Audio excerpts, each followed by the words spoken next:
আচার খেতে কারই না ভালো লাগে, তাই না বলো? দেখো, জলপাইয়ের আচার দারুণ, জিভে জল চলে আসলো। তোমাদেরও কি এসেছে?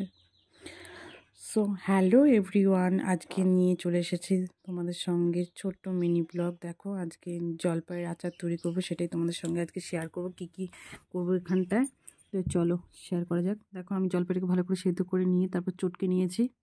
দেখো, চটকানো হয়ে গেছে। হালকা হালকা হালকা করে চটকে নিয়েছি। দেখো, বড় থালাটা, এর মধ্যে আমি এখন সব ঢেলে দিব। এখন জলপাইগুলো সব এই থালাটায় আমি ঢেলে দিয়ে মাখতে হবে।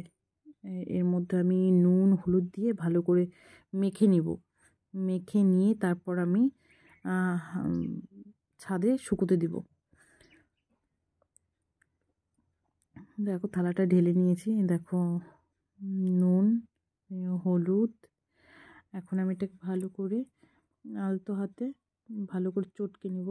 চটকে নিয়ে, বেশি চটকানো যাবে না, তাহলে একদম গলে যাবে, ভালো লাগবে না।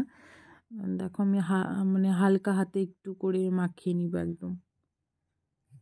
এটা একদিনেই শুকিয়ে আমি একদিনই আচার তৈরি করেছি।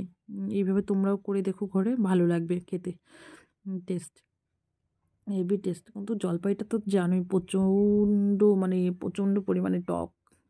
মানে কি বলবো আর। দেখো, আমি থালায় ভালো করে মানে মেখে টেখে নিয়ে গুছিয়ে নিয়েছি, যে ছাদে নিয়ে চলে এসেছি। থালাটা আমি রোদে শুকোতে দিলাম, সারাদিন শুকোবে, তারপর রাতে আচার তৈরি করব। তারপরেই দেখো, আমার ছোট্ট বাগান ফুলের, তোমাদের সঙ্গে সেটাই শেয়ার করছি।